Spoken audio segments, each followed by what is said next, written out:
Proud to serve northeastern and central Pennsylvania. This is WNEP 16, the news station. Now, Nolan Johannes, Karen Harch, pilot Jack Rulin in Skycam 16, Chief Meteorologist Tom Clark, and Joe Zone on sports. This is Newswatch 16. Protecting the children during the Halloween season concerns both parents and grandparents. Newswatch 16's Kathi Belich says there's a way to keep the kids safe and raise money for the work of Easter seals at the same time. Would you like to buy a coupon book for your Halloween? She's one of dozens of people asking that same question, whether someone wants to buy the Safe Halloween coupon book. It's being sold at some 40 locations in Lackawanna County, but it's part of the Easter Seal Society's nationwide campaign to promote a safe Halloween and make some money. It's doing very well. We think because it's exactly that it is a two-pronged effort, that one, it does help the Easter Seal Society and our programs for disabled children and adults, and two, because it is a tamper-proof treat for kids who do trick-or-treating. The coupon books cost $1 each, but they're worth more than $13, offering free food and drink from local restaurants and free skating and bowling to get people away from giving away candy and other treats that can easily be tainted. One Scranton restaurant owner is offering his employees cash for selling the most coupon books. They've jumped on that idea fantastically. They've one employee here sold 35 coupon books already, and I haven't even come close to that. Think you're not paying them enough? About 1,000 have been sold so far in Lackawanna County, and Easter Seals is hoping to sell 2,000 before the big night. Protecting children is what this program is all about. The Easter Seal Society says that giving trick-or-treaters harmless pieces of paper like this one will put parents' minds at ease that their children really are having a safe Halloween. Kathi Belich, Newswatch 16, Scranton. And the winners of the news game are next. Plus, our own Chief Meteorologist Tom Clark will tell us how to be winners and beat the snow, and of course, the expert forecast. That's right. You know, it has not rained in almost 2 weeks now. But I'm getting bored with this. From the standpoint of the meteorologist, I'm bored to death. I can't wait for it to rain now. Let's find out what's ahead this week.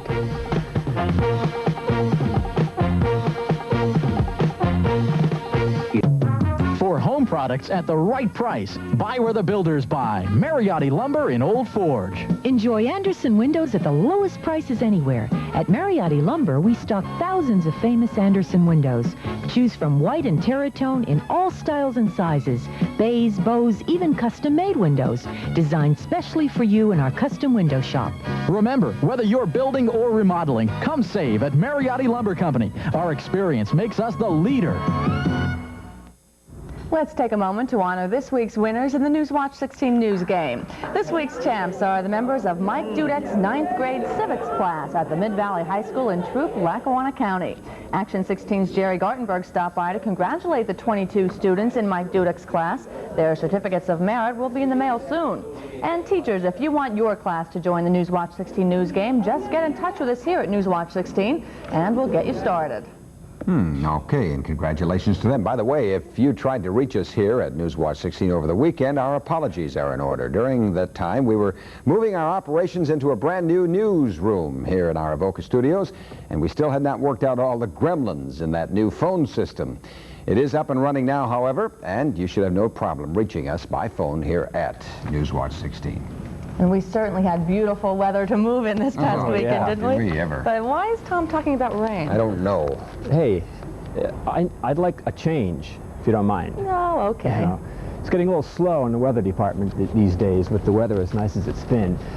The response to our snowfall contest has been incredible, and we thank you for that. Loads of mail coming in, but I have here a few hundred letters and postcards which either don't have a date or an address or a date or specific time of when the first inch of snow will fall. And some of you are giving us your prediction of when the first snowfall will occur. And we don't want that. We want to be a little bit more specific. Here's exactly what we'd like you to do.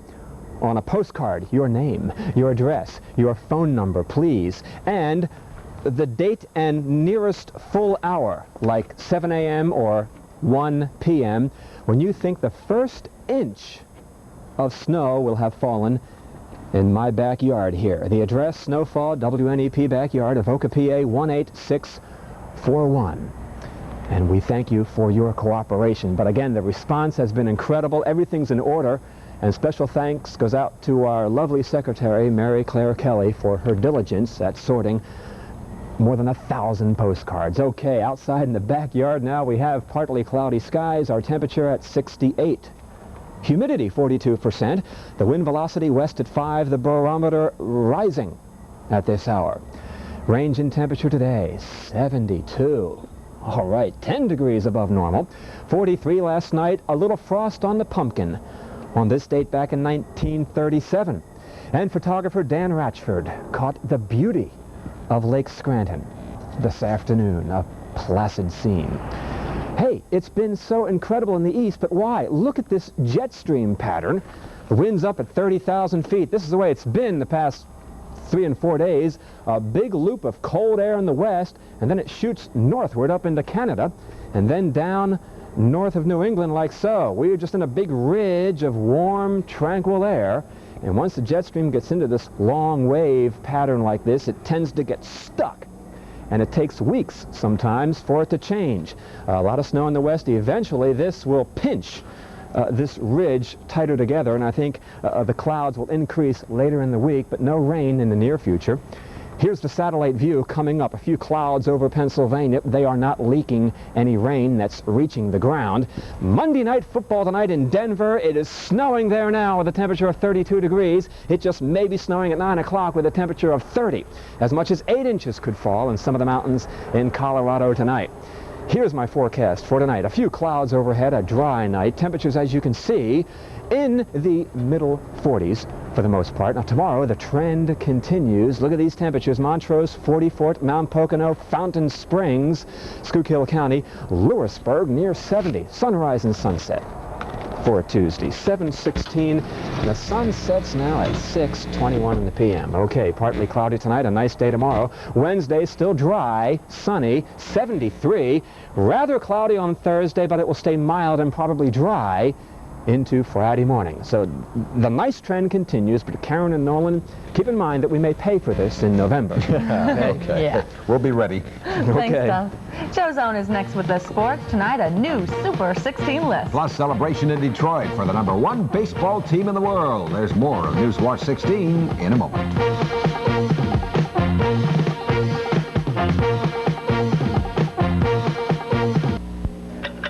Get cookin'. You've got just 48 hours to save a lot of money at Acme's half-price bakeware sale. This Tuesday and Wednesday only. We're selling all Pyrex, Corningware, Baker's Secret, Silverstone, and Easy Foilware at half price. Items you use every day, from bowls and pie plates to pans and teapots. All half price, all at Acme. This Tuesday and Wednesday only. So stock up while supplies last. The 48-hour bakeware sale at Acme. Your store for low prices. Tell a friend. Officials at the nuclear power plant near Berwick say they expect both reactors at the Luzerne County plant to be back in service by the middle of the week. Units 1 and 2 were shut down Saturday as a precautionary measure. There was a problem involving valves in the control rod drive system. You can see PP&L's nuclear plant here from Skycam 16. The Unit 1 reactor has been in commercial use since June of 1983. Unit 2 is still being tested. It's expected to begin commercial operation in the beginning of the year. Well, they were celebrating in Detroit, weren't they, Joe? It was a great season for the Tigers, and you can't take that away from them. But what happened last night after the game, did you see it? Did you see what happened in the streets of Detroit last night? I want you to take a look at this. Stay with me. Thousands of Tiger fans poured into Detroit streets last night. Dozens were injured. 34 of them were arrested. The streets were littered with burnout cars and debris. Look at this. One man even was shot to death last night. Scores of police, some wearing riot gear, struggled for more than 2 hours after the game. One police car was burned, a couple of others heavily damaged in that unbelievable scene. Now, in my view, the whole thing is just appalling. We are talking about what here? A baseball game. One woman there said, you've got to expect some rowdiness. I expect rowdiness. I don't expect torch cars. I don't expect murder.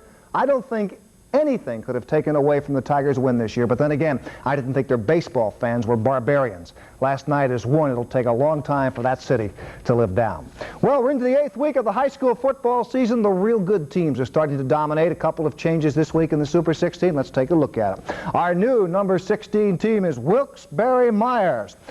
They moved in with a 6-1 record. 15th Athens from the Northern Tier. They're 6-1. 14th, 6-1 Lords Regional. State College is undefeated and ranked 13th. Number 12 is East Stroudsburg, a perfect 7-0.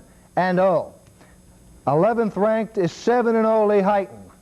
10th is GAR. They're 6-1 in the Wyoming Valley Conference. 9th, Nanacoke. Okay, 9th is Nanacoke. 8th, Montoursville. They won again Friday night. They're 7-0. 7th, Honesdale just got by Lackawanna Trail. They remain undefeated. 6th, Hanover area came from behind to remain undefeated.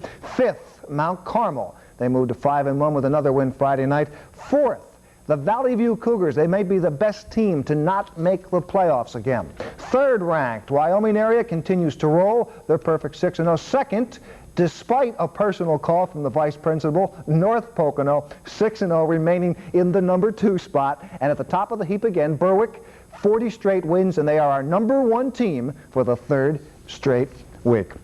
College basketball camps opened up today. Can you believe it? First day of practice all over the country. Tim Carlson is at King's College, where the Monarchs have just taken the floor. Tim? Joe, it is hard to believe this is the start of college basketball season already, but I'll tell you, it's here, and right here with us in a gym that's excited, and the people are excited around the gym, is head coach Ken Atkins of the King's College Monarchs. And Ken, you've got to be very excited about this season coming up. You had a team 11-16 last year, got off to a slow start, but really burned up the floor at the end of the year. What are you looking forward to out of this year's King's Club? The biggest advantage we have is the experience we have coming back. We've got 10 players back from last year's team, and they all played in at least 12 varsity ball games. The year before, we weren't even close to that. We had 2 players that maybe got into 12 varsity ball games. Do you think this is the year the program really gets off the ground and really starts moving? I think we're ready to take the next step now. We did what we wanted to do last year. We wanted to make the MAC playoffs, and now we want to try and win the MAC if we possibly can. All right, Coach, thank you very much. Coach Ken Atkins of the King's College Monarchs, looking for a great season, and I'll tell you, with all those people coming back, they should. We'll have more on them tomorrow night, Joe, and we'll talk to you a little bit later. Okay, Tim, and of course, not just Kings, but everybody going. We're going to look at all the area teams. And you deer hunters, take a look at the buck that we saw today. It's a 7-pointer. Isn't that a beauty? Taken by Joe Gedrich in Montdale. He says he got it on the first shot from about 15 yards away. That's a beauty. Mm-hmm. So you got a phone call today. Well, North Pocono just pleading their case. We appreciate that. That's good. But no dice, right? No dice, Not right? yet. Okay, thanks, Joe. And we will be taking a ride in Skycam 16 to see the fall colors next. Plus, we'll show you the passing of a part of history in Wyoming Valley. That's next as Newswatch 16 continues.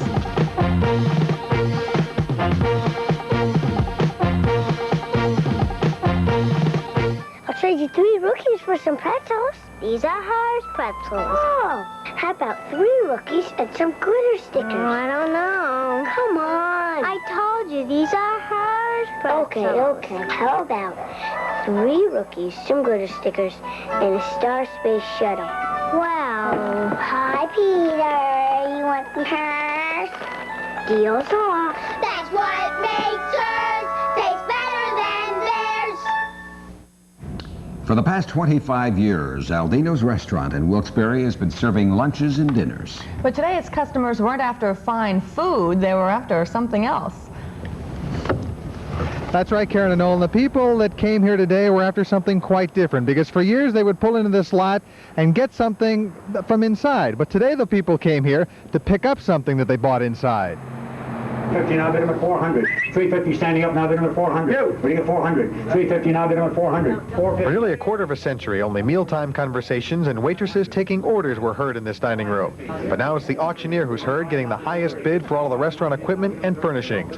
Aldino's Manor closed last month. The owner, who declined to go on camera, tells me he just wanted to spend more time with his family and felt he needed a change. So he decided to close up and sell. The bidding brought out mostly restaurant and tavern owners, experts at what to pay. But there were also a few novices, like Marge DeSanto of Scranton and Marie Kuzmarek of Jessup.